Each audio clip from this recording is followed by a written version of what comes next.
From courtside of the virtual hardwood, it's the NLSC Podcast, a weekly show for basketball gamers and hardcore hoopheads. Andrew with you once again. I'm joined as always by my co-host Derek, aka D4 Derek, it's time to dive into another old basketball game, one that we've connected on recently. It's certainly an interesting one, so please, tip us off. Yeah, this episode is all about a game that was never released in the US, only in Japan. NBA Starting 5 2005. Konami's follow-up to NBA Starting 5, which was released on October 9th, 2002 for both PS2 and Xbox consoles. And while NBA Starting 5 had Tracy McGrady as a cover athlete, NBA Starting 5 2005 did not have a cover athlete and was only released on PS2. This game is also the first, to our knowledge, to have classic teams, which we will break down shortly. But Andrew, before we break down everything about NBA Starting 5 2005, a relatively unknown game, especially here in the US, it was mostly unknown to you living in Australia and whatnot. I wanted to go over the two games that we played against each other on this title. And just to let our listeners know, I have a PS2 and I ordered NBA Starting 5 2005 off of eBay. However, we are playing the game on the PCSX2, PlayStation 2 emulator, in combination with Parsec. So, first game we played, 81-82 76ers versus 86-87 Lakers. I was the 76ers. You were the Lakers. We're using these awesome classic teams that are part of the game. And this was a much better experience than when we tried to play co-op versus the computer. Oh, way better. I think you would agree. Yeah.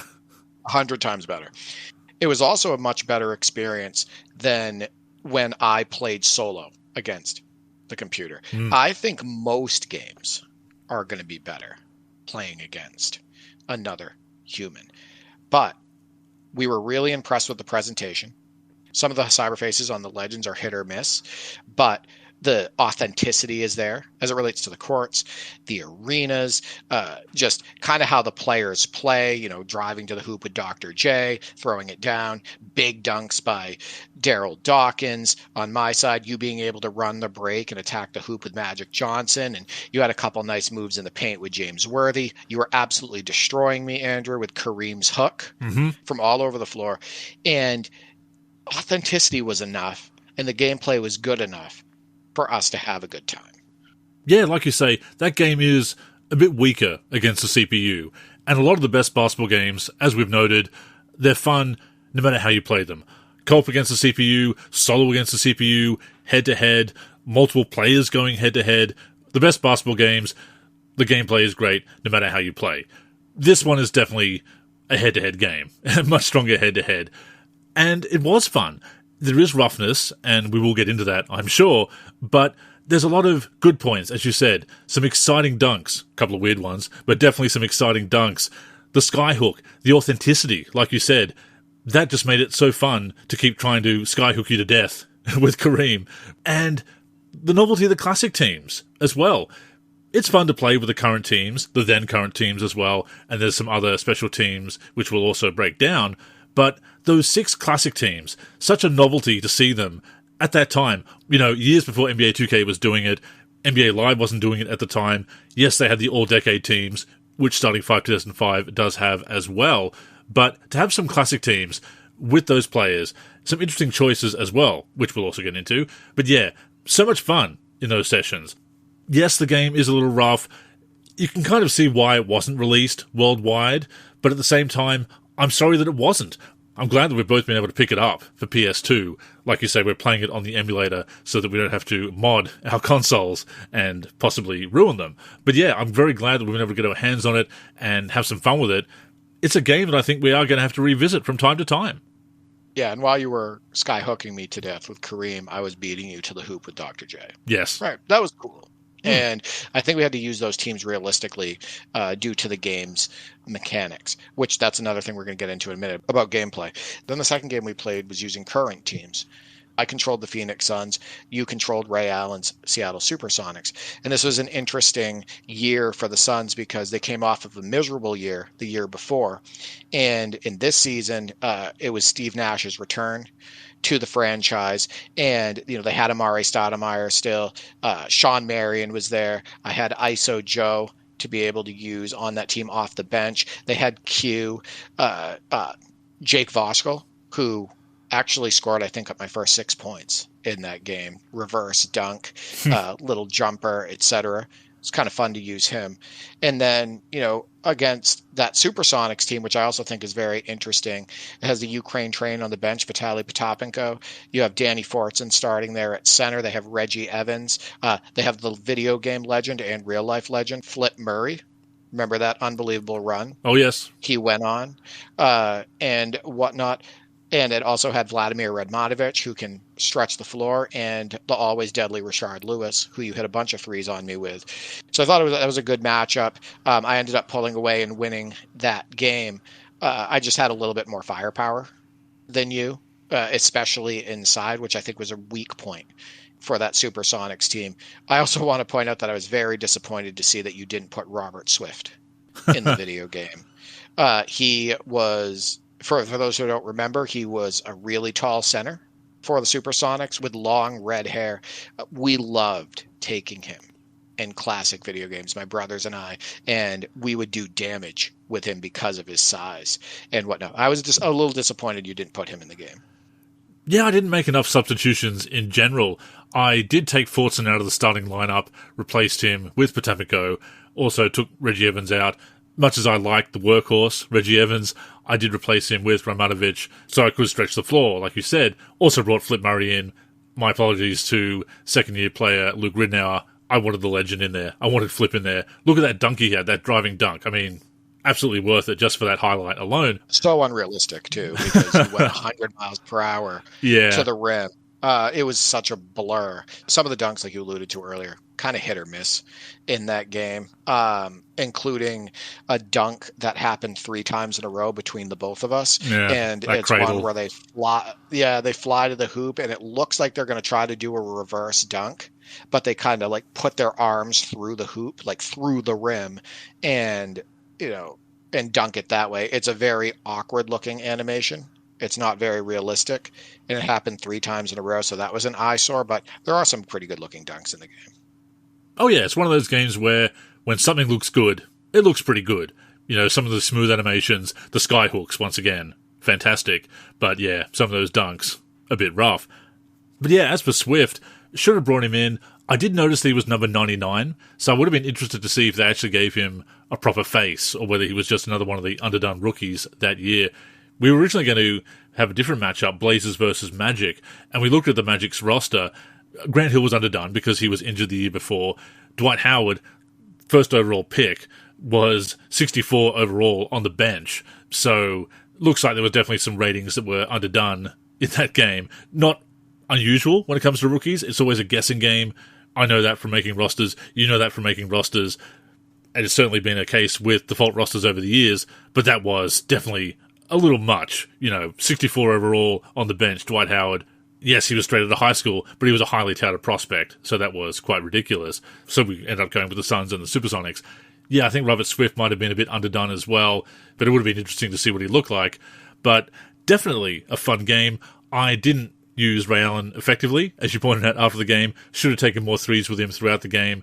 I was shooting them with Radmanovic and Lewis, funnily enough, trying to drive a bit and work the mid-range with Allen instead of taking those threes. But that is a very interesting team. And you can't help but use the Supersonics in old games. A lot of people want to see the Supersonics come back. There is obviously speculation that's going to happen. The NBA is apparently inviting bids for Seattle and Las Vegas, expansion bids. So we may see the Supersonics back in the league by 2028 or so. We will see. But the Sonics were such a special team. A lot of fans, obviously, a lot of support, a lot of bidness over that move, even to this day, the relocation to Oklahoma City. But yeah, you can't help but use them in old games. Yeah, it's the branding, right? The branding is so cool. The court, the jerseys, the players that grace those uniforms, just always cool to throw them on the floor. Before we get into the gameplay and the graphics and the presentation, we wanted to go over these classic teams because I think that's what's generated the most interest right? I posted our 81, 82, 76ers, 86, 87 Lakers gameplay video on YouTube. It was very popular there. Posted that same gameplay footage on Twitter, and it was also popular on there to the tune of 107 likes, over 7,000 views, a bunch of comments. Wow, never heard of this one. Is this playable in North America? If a copy can be found, fire game, and love the classic teams. I miss the days when other companies tried their hands at NBA 5-on-5 sim games. I'd love another company or two to come in and just focus on the NBA portion of the game like 2K used to, etc. So some buzz around that footage. But this game does feature 6 classic teams, 5 all-decade teams, and an international all-star team. One of the questions that I had was, does this team have fake players on the classic teams, like 2K does? No, they don't. They just limit the roster size, but all of the players on the rosters are real. So let's go over those teams real quick, Andrew. The 64-65 Celtics are in the game. Bill Russell, Tom Heinsohn, John Havlicek, Sam Jones, Casey Jones, Mel Counts, Tom Sanders, and John Thompson. All on the team. Bill Russell, 98 overall. Second is John Havlicek at 92 overall. The 66-67 76ers, Wilt Chamberlain, Chet Walker, Billy Cunningham, Hal Greer, Wally Jones, Dave Gamby, Matt Gukas, and Luke Jackson. All on the team. 97 overall, Wilt Chamberlain, 96, Billy Cunningham. And what's cool about having this team in this game, 2K has never had this team in the game. So it's really cool to be able to use this championship 76ers team with Wilt Chamberlain in a video game. Yeah, a very unique choice. And an overlooked team. Obviously, whenever you have Wilt in games, it's often Lakers Wilt Chamberlain. Even on the Decade All-Stars, the All-Decade teams, it's always later career Wilt Chamberlain, late 60s Wilt Chamberlain. That's actually something interesting about NBA Live 19, Derek, actually. The face they use for Wilt Chamberlain in Ultimate Team is his younger face. That's very rare. Usually it is that later Lakers Wilt with the headband. But yeah, very cool to see that 67 76ers in a game. Not only that, they gave the respect to the legends in this game, and I love it. They rated the players appropriately, in my opinion. They have Hal Greer at 93 overall, Wally Jones, heck of a player back then, 84 overall. Another cool thing that they did was they didn't want you to shoot threes with these guys because there was no three-point line back then. So they made every player 40 on three-point rating. That could be a pro or a con depending on how you look at it, but I think that's a nice touch, right? They want you to be taking 2-pointers because there was no three-point line back then. The next team I wanted to go over is 81-82 76ers. So that's the team I used against you. Daryl Dawkins, Bobby Jones, Julius Erving, Lionel Hollins, Maurice Cheeks, Mike Bantam, Franklin Edwards, and Ollie Johnson. So 8 real players on that team. No fakes. 98 overall for Julius Erving, 96 overall for Bobby Jones, 91 for Daryl Dawkins. You might think that some of this is a little bit high, but this is considered a great team. Really cool to have a Dr. J and Daryl Dawkins team in this game. Yeah, and of course 2K has the 77 76ers, so you have Daryl Dawkins there. But having this 80s version with Dawkins and Dr. J, still a very strong 76ers team that went to the finals. The next team is the 83-84 Boston Celtics. Robert Parrish, Kevin McHale, Larry Bird, Cedric Maxwell, Gerald Henderson, Danny Ainge, Quinn Buckner, ML Carr, and Scott Wedman. They have Cedric Maxwell slotted in here at shooting guard. That's obviously not accurate. Maybe an oversight, maybe because they were missing players, but I do see Danny Ainge here. They have 95 overall Larry Bird, 93 overall Robert Parrish, 88 overall Kevin McHale. So 9 real players, Andrew, for that team. And I think the ratings are a little bit off here. Like, you're not going to say that Bobby Jones in 81-82 is better than the 83-84 Larry Bird. Kind of weird that he's 96 overall and Bird is 95, but still the respect is there, right? They made Larry Bird an 87 on three-point rating, Gerald Henderson a 77, and Danny Ainge an 81, Scott Wedman a 74. So you've got guys that can get out there and hit some threes. 86-87 Lakers. This is the team you used against me. They have Kareem, AC Green, James Worthy, Michael Cooper, Magic Johnson, Frank Brakowski, Wes Matthews, Byron Scott, and Billy Thompson. They have Byron Scott with a 77 on 3, Michael Cooper 82, Magic with a 74. The overalls, Kareem is only an 89. He seemed like an 189 when I was playing against you, Andrew. James Worthy's an 89 overall. Magic Johnson's 94. Frank Brakowski is way too high overall at this point. He should never be 88 overall in his career. Not a terrible player, really tough player, right? Then later in his career, he could actually step out and hit some threes. But yeah, pretty high overall for him. But 86-87 Lakers, you had fun using him. Oh, for sure. And Michael Cooper is starting for them, notably, even though he was the sixth man on that squad. Byron Scott should be started all 82 games for them during the regular season and the starter in the playoffs as well. But obviously you can fix that if you really want. Yeah, 97 overall for Byron Scott is crazy, making him the highest rated player on that Lakers team. Not sure what's going on there, but obviously a great team to use. We've seen the 87 Lakers in NBA 2K as well. A couple of years they were missing Kareem, which really limited their appeal. I mean, obviously you've got Magic there, but you want Kareem on that team. And the 84 Celtics, once again, interesting to get a different Celtics team. We're used to having the 86 Celtics in 2K because they were originally matched up with the 86 Bulls for the Jordan Challenge, obviously. And that is a championship Celtics team, a great team as well. And of course, you've got Bill Walton on that squad, so that makes them interesting for that reason. But yeah, I do like the choices in this game. And the last classic team is the 01-02 Los Angeles Lakers. Shaq, Robert Horry, Rick Fox, Kobe Bryant, Derek Fisher, Devin George, Mark Madsen, Samaki Walker, Medvedenko, and Lindsey Hunter. And the disrespect for Rick Fox here is incredibly funny. So listen to these overalls here in the starting lineup. They have Shaq at 96. They have Kobe at 88. Derek Fisher at 67, which I think could be kind of low there. 63 for Robert Horry, but 55 overall for Rick Fox. And they only made him a 66 on 3. And he wasn't that bad of a player, Andrew. Rick Fox was a great role player for that team. He could step out and hit the 3. I think Shaq said once that he was the best that he played with at making entry passes to him, all of that stuff. Tough defender. But yeah, 55 overall for Rick Fox. On the bench, they made Devin George 70 overall. Mark Madsen 67, Samaki Walker 64, and Medvedenko 62. And even Lindsey Hunter at this point 56. So Rick Fox is the lowest overall player on this team. I'm just thinking the developers don't like Rick Fox too much. It's possible. Certainly is possible. They've got a bit of a beef there. But it could be that they've just copied and pasted the current Rick Fox. Rick Fox did retire in 2004 after he was traded back to the Celtics, actually, as part of that Gary Payton trade. And from memory, he is in both ESPN NBA 2K5 and NBA Live 2005, either on the Celtics or in the free agents.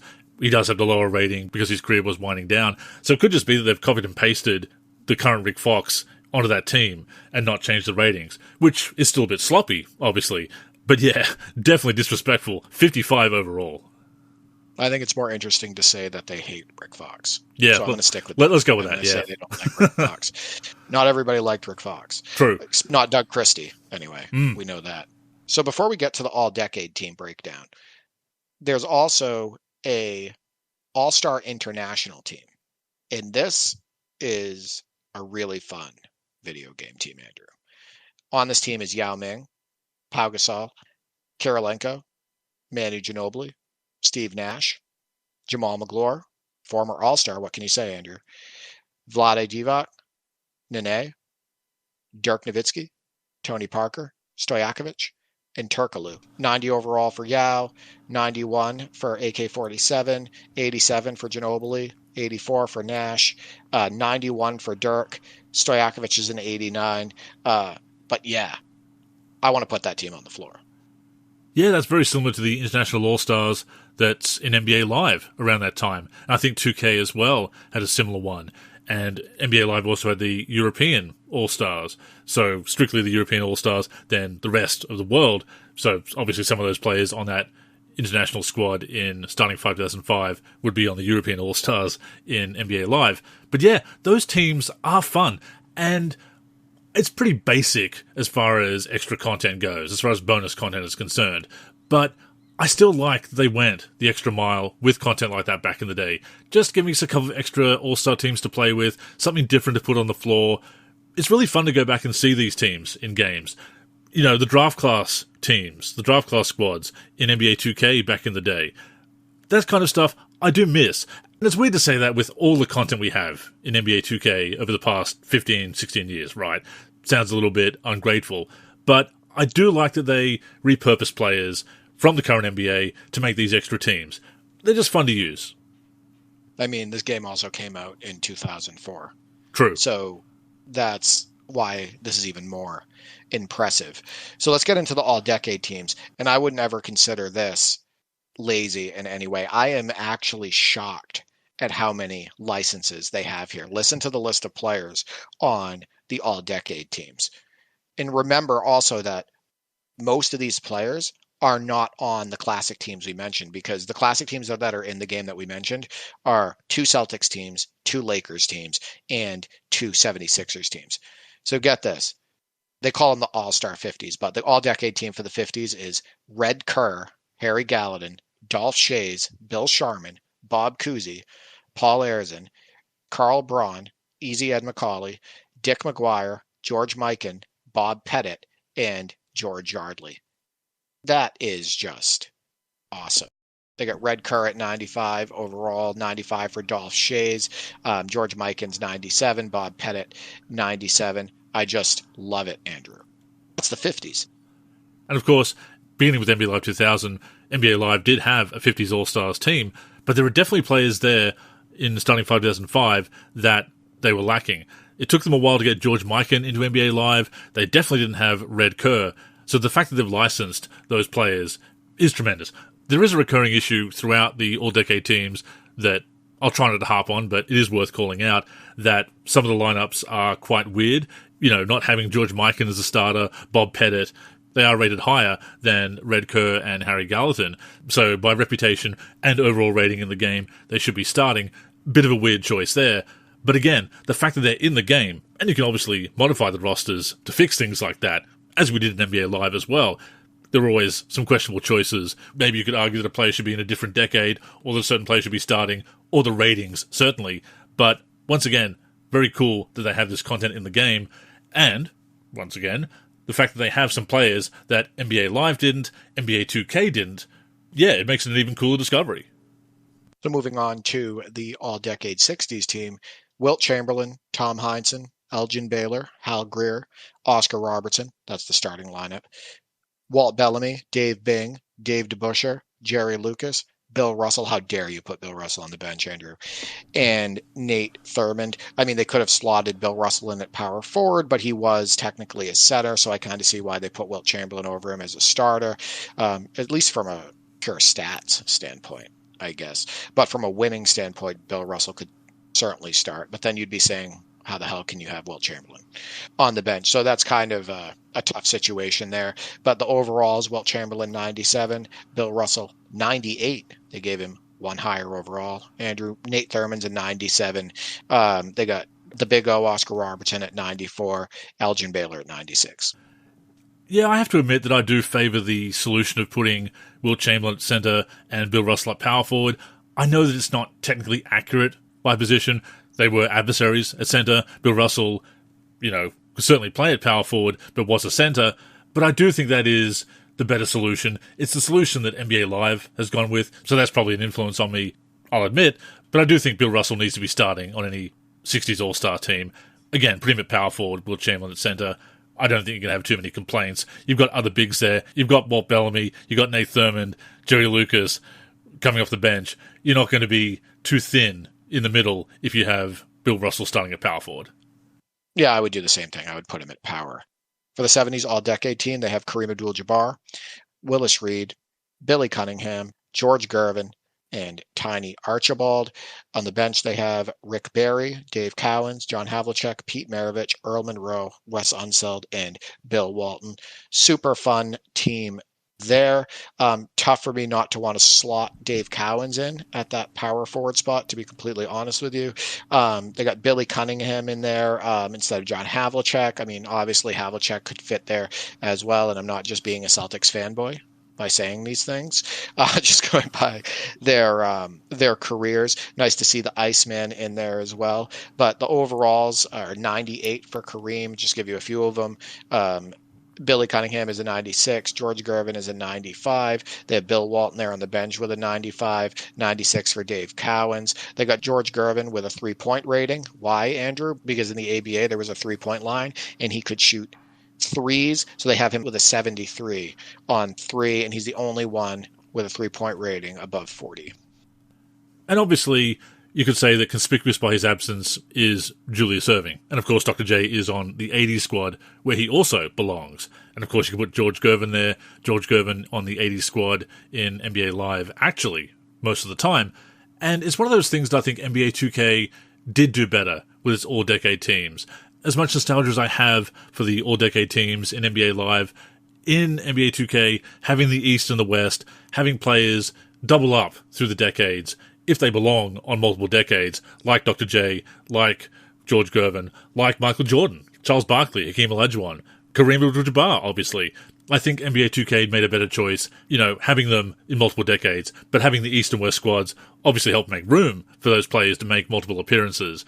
I'm sure that's why that choice was made with NBA Live. If you double up, you lose that space because you don't have the East and West. But it is something that 2K did better. Obviously, Starting 5 2005 is resembling NBA Live in that regard, which I think is perfectly fine. Certainly don't hate it, no problem with it. It's better than not having these legends in the game at all. Team is still fun to play with. Yeah, I'm not a fan of duplicates when I'm playing, right? Like, if I'm going to do all decade teams against each other, I don't want to see, Julius Erving going up against Julius Erving. Yeah. So when I'm on the court, I don't want to see those duplicates. But when you go through the rosters and you're looking at the team breakdowns, it's weird to not see Erving in the 70s, right? So I think it's kind of a catch-22. Oh yeah, it works out much better if you have East and West, because you can have 70s go against 70s, for example. So let's go over the 80s all-decade team now. It's Robert Parrish, Kevin McHale, Larry Bird, Julius Erving, and Magic Johnson. On the bench, they have Alex English, Moses Malone, Bob McAdoo, Sidney Moncrief, Isaiah Thomas, Dominique Wilkins, and James Worthy. Just an absolutely stacked team. They got Neek with a 90 overall on the bench there. Erving is 98. Larry is 95.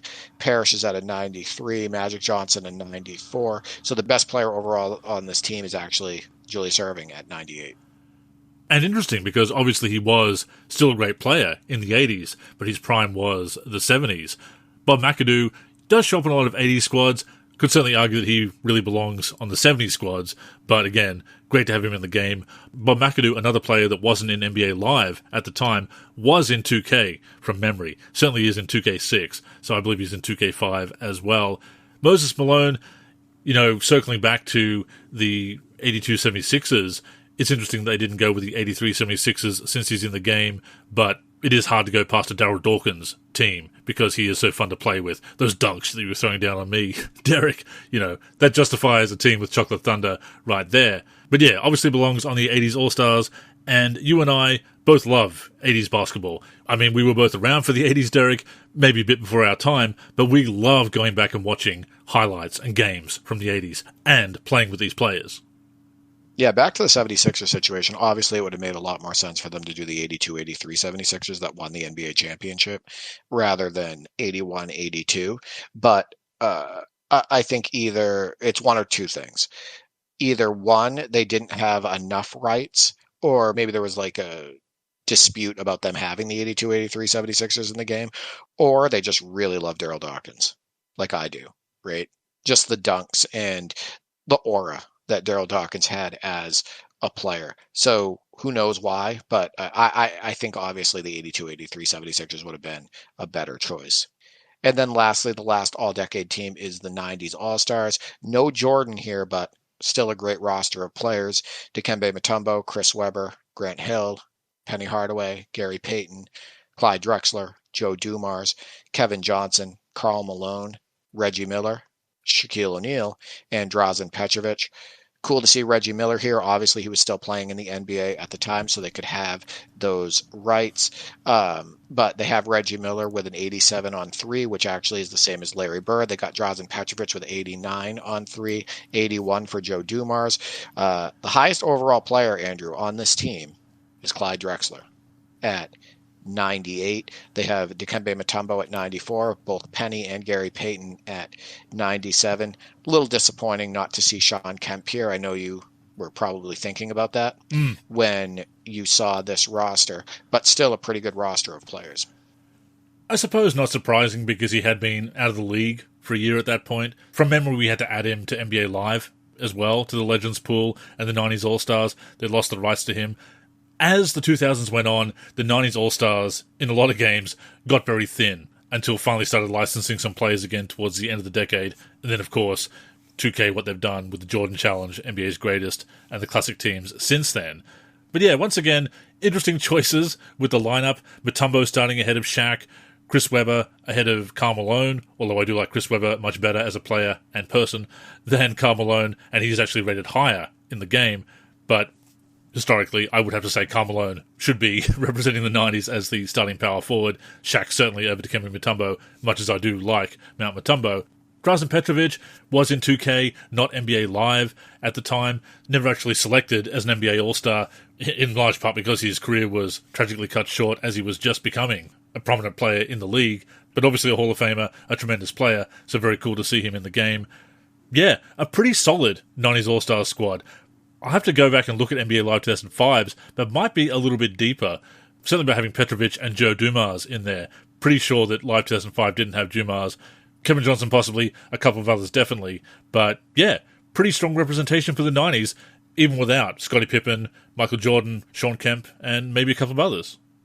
My roster takeaway here is that the devs hated Rick Fox and loved Daryl Dawkins. That's the way I see it.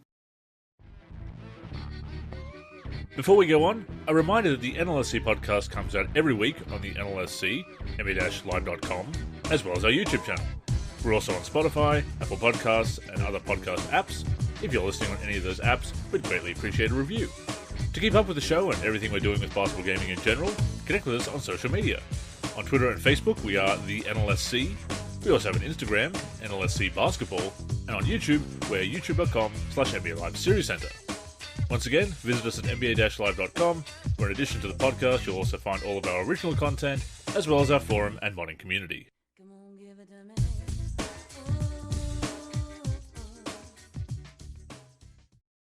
Let's get to some game features and modes, and then we'll talk about gameplay, and then we're going to get to the community responses.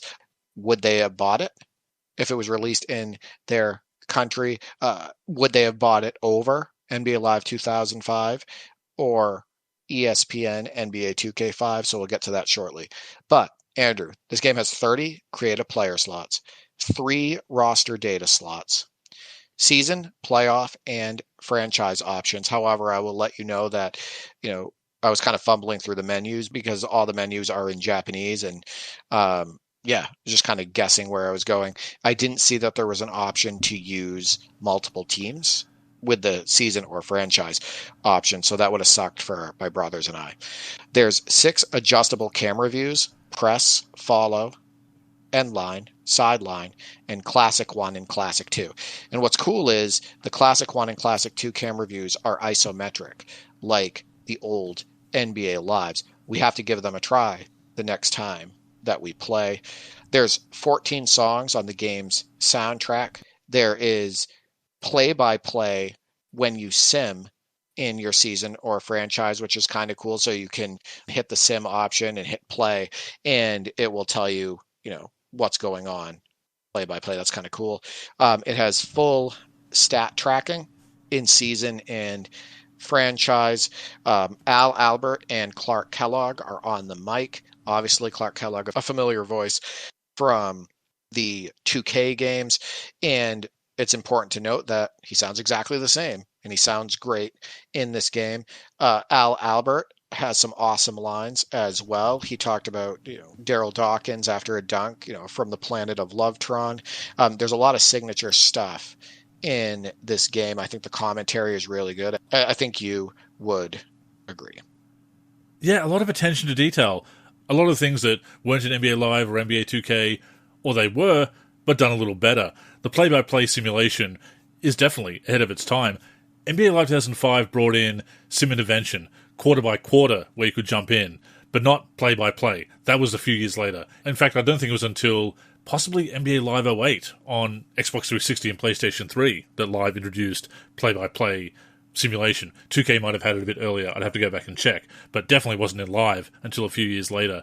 All the staple modes, full stat tracking, the roster editing, awesome. Even as of the last generation, Derek, we couldn't always count on the staples being in basketball video games. So yeah, they definitely did a great job with that. And yeah, I really like the presentation. Like you say, adding those extra lines for authenticity to make them stand out. So it's not just calling Darryl Dawkins like Jake Voshkul, right? You know, they're actually acknowledging him as a legend, his history, his personality. He's not just another player in the game. Yeah, much like the classic teams themselves, ahead of its time in that regard. Yeah, I agree. They use the classic players' nicknames. They note specific facts about them. All of that. It's not rushed. Like I consider it incredibly well done. I think it's also important to note that there are trades allowed in the season. I wasn't able to get through like the trade logic. I don't know how that works. You can sign free agents, stuff like that. So there is some depth there. I just don't know how far it goes. As it relates to that. There's obviously different difficulty options for the game and just your standard array of options. I didn't see anything related to sliders when I was going through the menus, but I don't think that's a deal breaker here. Yeah, not to spoil what we're going to talk about with the gameplay, but I'm not sure that sliders would necessarily improve the gameplay that much or fix some of the issues that we have with it. It would have been nice, but the game does get by without it. A couple of interesting design choices. Normally when you're setting up the controllers, selecting sides in basketball video games, that's done during the game flow. You go to exhibition mode, for example, pick the teams, select who you want to play for, whether it's 2-player, 1-player, whatever. That's actually a separate option in the menu, which is a little bit different, a little bit awkward. It's manageable, but it's certainly an interesting quirk. And something else, Derek, did you notice that accept or progress in the menus is circle while X is back? Yeah, I know that threw me off originally. Remember, I kept like going backwards because that's not usually a design choice that developers would make during that generation. Well, as it turns out, that's actually common in Japanese games. And of course, this is a Japanese exclusive. In Japan, circle is considered the symbol of confirmation, while negation is the cross. Whereas in Western countries, like the US, like Australia, X, that button, that lower button, is okay, and circle is back. So yeah, an interesting design difference between regions. That actually makes sense when you think about it. Yeah. X, reject or go back, and circle to accept. Like, makes sense to me. Yeah. So let's get into the gameplay, though. Which I think is still the most important part. All the features and modes are cool, but if the gameplay isn't up to snuff, you're not going to want to put the game on, right? So one of the coolest features of this game, and I think you would agree, and I saw you were enjoying it, is the right stick dribbling. It actually has right stick dribbling, and that's the only way that you can do dribble moves in this game. There's no button for it. And I think that it's pretty solid. It's better than it is in NBA Shootout 2004. But it's not as good as what Live was putting out. Like, Live's dribbling still made more sense as it relates to crossovers, total control, all of that stuff. But the right stick, to do jab steps, like remember I was doing those jab steps with you on Amari Stoudemire and hitting those mid-range jumpers, implemented incredibly well. The spin moves, when you do them right, those are satisfying. I did a bunch on you at half court when you were trying to pressure me with Steve Nash. You can stand still and, go between the legs and whatnot and then burst into a quick move. I actually think the right stick dribbling, while sometimes it feels a little bit out of control, it's better than Shootout 2004 and actually works in that game. Oh, I agree. Not to the level of NBA Live 2005, but definitely manageable. I'd also say it's better than Sony's NBA games, the right stick dribbling in NBA 07, NBA 08, and NBA 09 on PlayStation 3 feels very random, kind of useless, really. There's actually logic to the right stick movement, to the dribble moves you're making. Yeah, I quite liked it. It felt familiar. Again, not on the level of NBA Live, but similar enough to it that the familiarity allowed me to pick it up pretty easily. Next thing I want to talk about is shooting. I think straight up and down shooting is solid. Feels pretty good. Timing, it feels fine. I think fadeaways are also okay. I had a nice fadeaway on you, actually, with Bobby Jones when we were playing that 81-82 76ers versus 86-87 Lakers game. And I believe you also hit one with James Worthy. So I think that fadeaways and straight up and down shooting is pretty good. Those runners, though, Andrew. Yeah. that you're forced into. If you're not completely standing still, like if you're going towards the basket and you try to push the shoot button, the game forces you into a really ugly runner that is incredibly easy to block. It will most often brick, like 99% of the time. And oftentimes, as Andrew found out at the end of our last game, they'll call you for an offensive foul during the shooting motion. Like you'll jump to shoot, and just because you're going forward and my guy is standing near you, they'll call you for an offensive foul. So that was frustrating. And they'll rub it in by showing a replay of the offensive foul, as if you have earned the and one play. Definitely frustrating, especially because it seems to happen in areas where a layup or dunk should really trigger. You should be able to trigger that gather into the layup or dunk, but it goes into that runner. And yeah, trying to pull up on the run for a three-pointer and going into that runner. I had one with Magic Johnson, which, to be fair, pulling up was probably still a bad idea anyway, but I didn't let it come to a complete stop, went into that runner, completely ruined my chance of tying the game there in our game between the 82 76ers and 87 Lakers. And yeah, I agree. Straight up and down, fadeaways work pretty well. The runners, the leaners, just don't work as well as they should. I kind of like that they can be triggered, and they look okay. Some pretty nice animations there.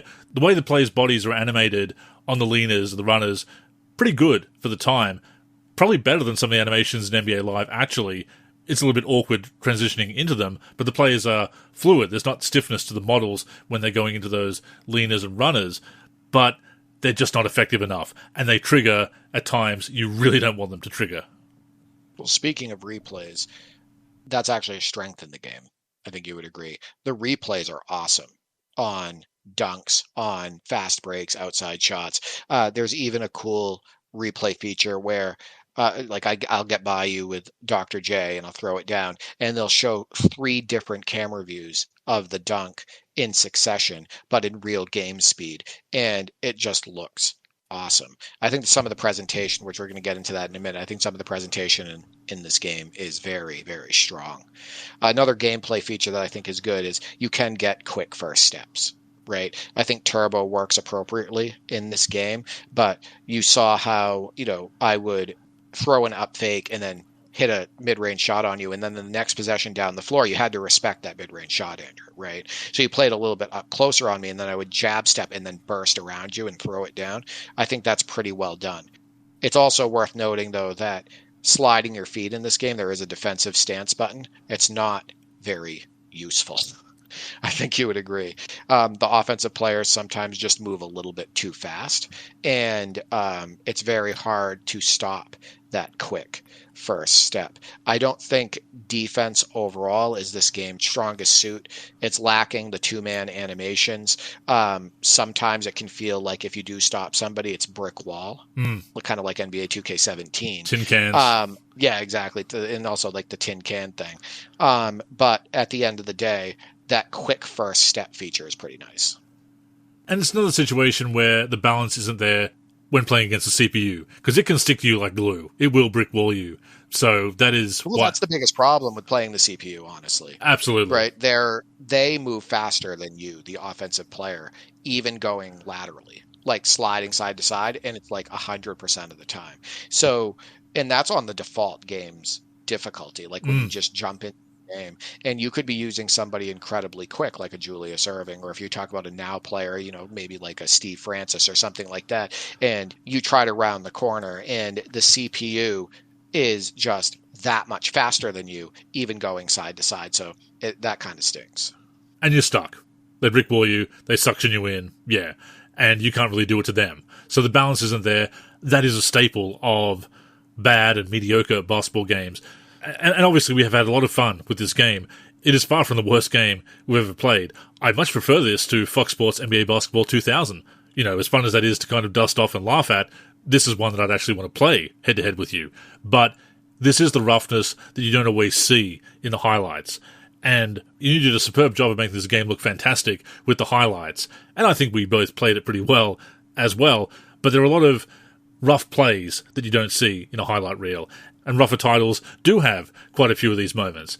It is still fun to play, especially head-to-head, but that lack of balance, that brick wall by the CPU, and that inability to really play defense to a satisfactory standard is definitely a knock on the game. Yeah, I would say that the biggest weaknesses in this game when you're controlling a player is the oddball defense piece. I think the foot planning is really good in this game. I don't think the control is too bad, but that's probably the biggest weakness as a user. Important to note that there are a lot of really good looking dunks in this game. Some of them repeat a little bit too often, and I think that there's not enough variety. I think you would agree. Sometimes you'll see the same dunk 2 or 3 times in a row, like we did with that really ugly dunk that doesn't even make sense, where their hands and wrists and the ball go through the rim and they throw it down. But yeah, good looking dunks and some good looking layups as well. I will say this. Steals can sometimes be a little bit too easy to get, but at the same time, it's not the worst stealing system. I think you would agree. What's cool about the stealing system in this game is you will poke the ball away and you can be the first person to track it down and then get out on the fast break. There's been so many 2Ks in the past and other games where you would get the steal and then the offensive player that got stripped would gravitate to the ball and you wouldn't be able to get out and run. You wouldn't be able to get that realistic steal. So stealing system, I think, a little overwhelming, a little bit too easy, but also still pretty strong and fun. And then shot blocking, it doesn't feel canned. That's a good thing. But blocks can be at times hard to get. And steals are easy to get. Blocks are harder to get. Challenging shots in general, a little bit tough. Yeah. I think the variety of dunks, I absolutely agree with you. Don't get me wrong. I kind of can forgive it because of the era, as I'm sure you can as well. You know, even NBA Live and NBA 2K were a bit repetitive at the time. With the size of games these days, they just have the hundreds of animations. You have that variety. You have things like eco motion that alter the animation slightly, when that was a thing in 2K14 through 2K17. And that was awesome, as you recall. So I can forgive it a little bit.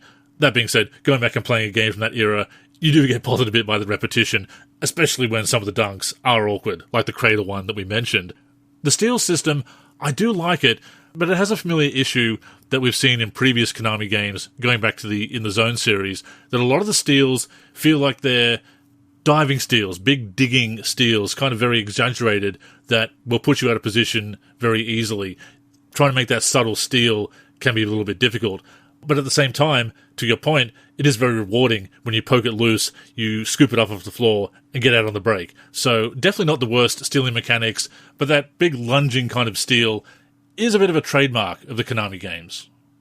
Yeah, and it doesn't happen all the time, but it happens too often. I agree with you. Like, you can stand there and you can swipe and get a steal without that much momentum, but a lot of times the game forces you into more of a lunge. But again, it's not the worst stealing system, and I think you can make some great plays on the defensive end as a result. So let's really quickly, before we get to the community's responses, get into the presentation. So like we stated, on the mic is Al Albert and Clark Kellogg. I think their commentary is awesome. Good body models. They look like athletes out there. And I think the lighting is really solid as well. Signature free throws and celebrations. Pretty cool, right? Nash got up to the line. He licked his fingers. He did his whole routine, all of that. A lot of signature stuff in this game, and like I stated, some signature celebrations from the stars as well. Also, just overall solid presentation from the get-go. You know, they announce the two teams that are playing, they do a whole starting lineup thing, and then you have the players introduced. And how good were those cyber faces? PS2, Suns, yeah, and the Supersonics, some of the best that I have seen on that gen of consoles. I would say that those cyber faces in that game, and I got to take some screenshots so I could share them with the community, but I would say that the cyber faces for so many of the players are better than NBA Live 2005 and ESPN NBA 2K5 and the NBA Inside Drive games of the time. Just super impressed with the cyber faces for the current teams. How good was that Jake Voshkel cyber face?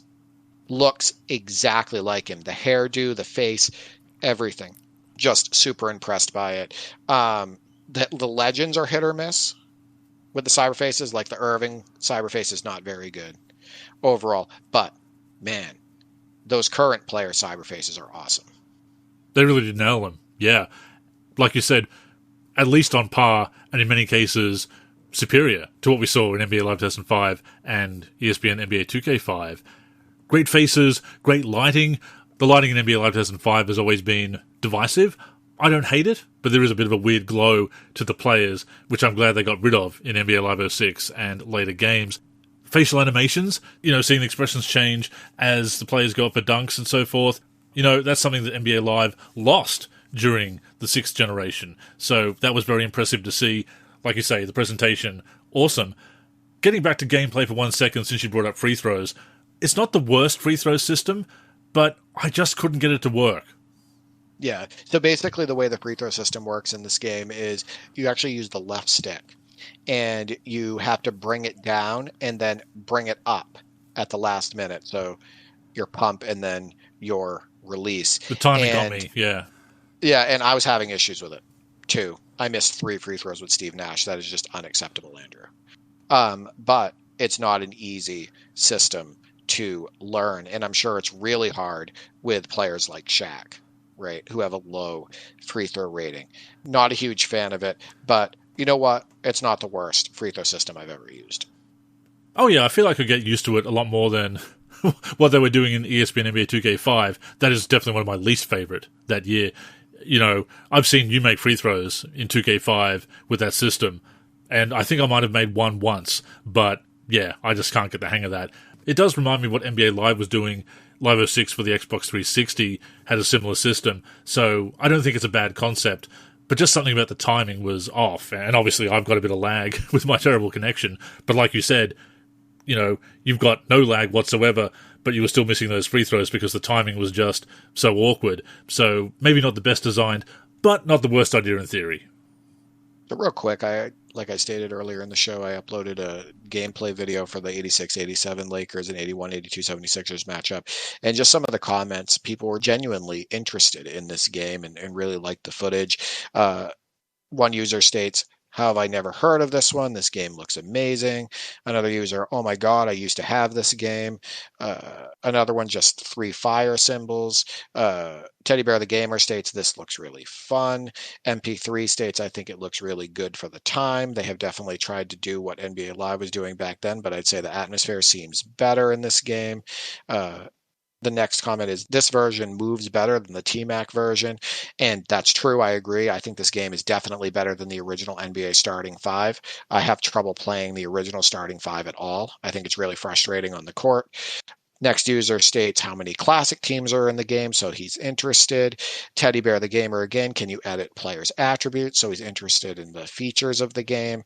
And then one other guy states, "This looks horrible." And that's it. But yeah, mostly positive reception, Andrew. And then this also brings me to our community question. I asked, for NBA Starting 5 2005, if this game was released in the US for PS2, would you have bought it instead of Live 2005 or ESPN NBA 2K5, alongside Live 2005 and or ESPN NBA 2K5, or I would not buy? And Scorpion Soldier Gaming states he would buy it alongside Live 2005 and or ESPN NBA 2K5. He states, "I need it. Wish there was an online translation." And so do we, Andrew. Yes. Fumbling through those menus. Yeah, that was a lot of work. Yeah, hopefully somebody can make a fan translation. There are a lot of unofficial translations available for the emulator, but I looked around for one for Starting 5 2005, and sadly, nothing so far. Andrew at Andrew the X states, I wouldn't have bought it as I was all in on NBA Live 2005 on PC at the time, so I wasn't looking at any PS2 titles. If it was a game that launched a year or so later on Xbox 360, then I would have bought alongside NBA 2K6. So definitely still some interest there. But a lot of households, Andrew, back then and in present, they only want to have one game for that specific year. Obviously, people are stuck, 5-on-5 sim space now with just the 2K series. But, back then we did have a bunch of choices, but still a lot of households only went with like NBA Live 2005 or ESPN NBA 2K5. And as you know, actually that was a gap year for the shootout series. And then they came back with like NBA 06. NBA Inside Drive was also done at that point. So interesting stuff there. Yeah, between budget and brand loyalty, a lot of people did stick with just one game, for sure. I was double dipping at the time, PC and PlayStation 2, but to that point, I was still loyal to NBA Live. Wasn't really interested in what 2K was doing.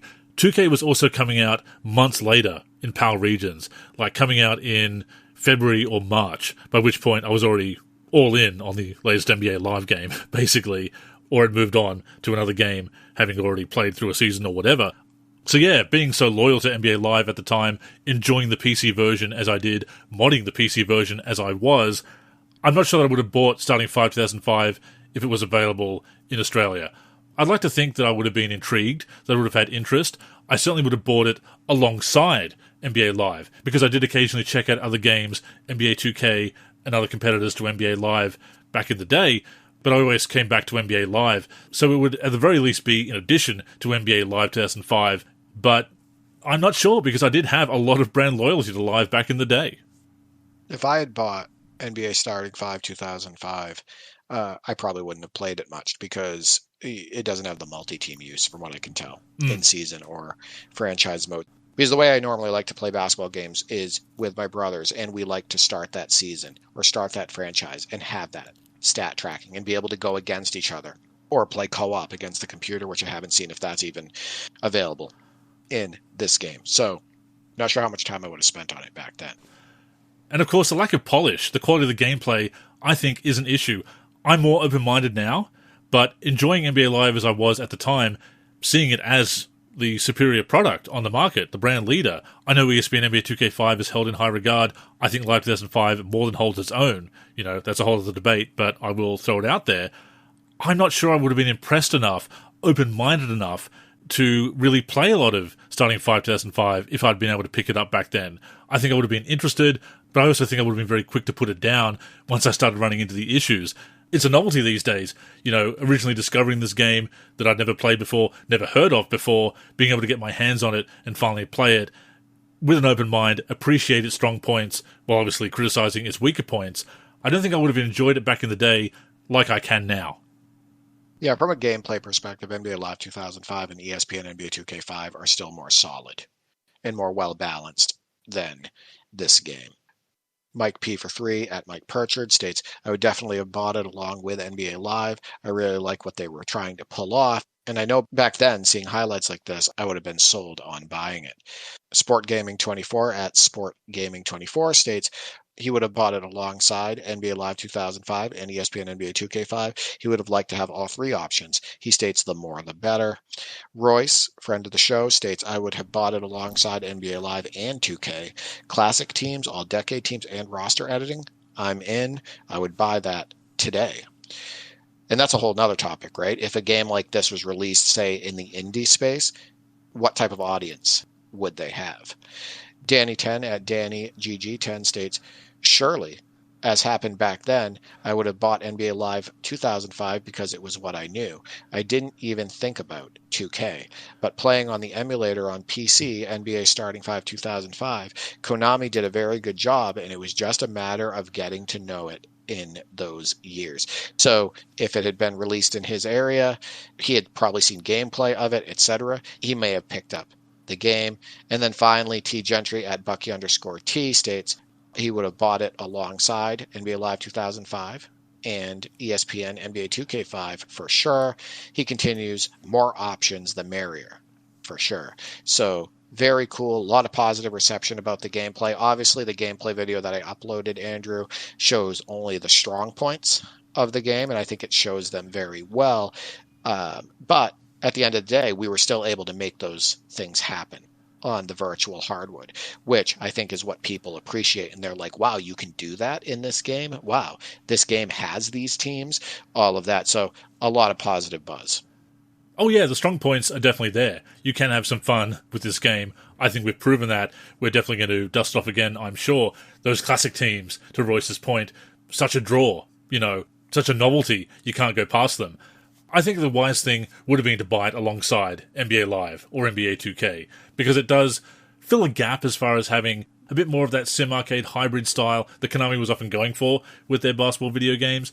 I think it lacks the polish to really satisfy the hardcore sim heads. I think when you're playing a franchise or a season, you're going to opt for Live 2005 or ESPN NBA 2K5 over starting 5005. That's not to say that people couldn't have fun with the season, but I do think if you're playing it that often, you need to have that stronger gameplay, and to that point, Live and 2K deliver where starting 5 doesn't. But it is worth checking out. It would have been fun to have alongside NBA Live or NBA 2K. Like I said, I'm not sure I would have given it enough of a chance. Back in the day, I'm much more open-minded about other brands, other games now, other styles, other approaches to gameplay and game design. Even though I am critical of some of the design choices and lack of polish in starting 5005, I also appreciate it for what it is. So I'm much more open-minded to it now. Like I said, if I did pick it up back in the day, it would definitely be in addition to NBA Live 2005, and a lot of people seem to feel that way. And yeah, I think that would have been the wise choice. Would have been fun to have. I want to spend more time on it and get more used to the gameplay. Maybe I would like it more than, say, ESPN NBA 2K5 if I spent more time on it. Who knows? I do want to point something out before we close the show, though. This game has the worst alley-oop mechanics maybe ever in 5-on-5 sim basketball history. It makes NBA Live 10's alley-oop mechanics look competent. I was going to say, Live 10? Yeah, this is still worse. 99% of the time, you push the alley-oop button, it just sails out of bounds. The player that's running towards the hoop doesn't even jump for it. You were able to complete one accidentally to AC Green when he wasn't even in position and he just kind of transferred to the ball. But the alley-oop mechanics absolutely suck in this game and are maybe the worst I've ever seen. What was the other game we played not that long ago that we also thought had some of the worst alley-oop mechanics? Was it ESPN NBA Tonight? Because that's also Konami. We haven't played that one, but I want to get on the sticks with you on that one because it's really fun playing bad basketball video games with you. Yeah. Because we had a blast revisiting NBA Live 07 for the 360 where you used Adam Morrison and whatnot, and it just was so bad that we were laughing all game. So, yeah, I'd like to revisit ESPN NBA Tonight with you because that is not a strong entry in the basketball video game space. So thank you to the community for the responses and the support on that gameplay video. I know you probably want to see a little bit more, so I'll try to upload some more footage and more screenshots of that game. And look, we could probably share some raw footage that shows us some of the flaws, just for the sake of transparency. But the point is, you can have fun with this game. It is flawed. It's lacking the polish that it really needed to compete with NBA Live and NBA 2K, but there's still value to it.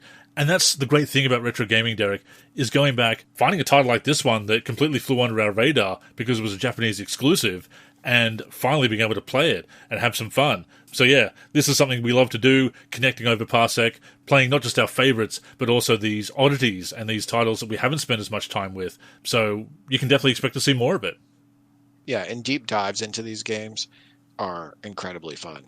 Like learning about this game, learning about its features, learning that it had right stick dribbling and that it's competent, learning about the awesome cyber faces in the game, learning about the stat tracking, the presentation. Hey, there's Clark Kellogg. We recognize him from the 2K series and also a great classic player and whatnot. So like the deep dives into the games and learning about them and learning about the on-court game mechanics and everything, that never gets old for me. Absolutely not. It's why we love doing these deep dives on the podcast. It's why I have the in-depth retrospectives for Way Back Wednesday, at least one in-depth game retrospective a month at the moment.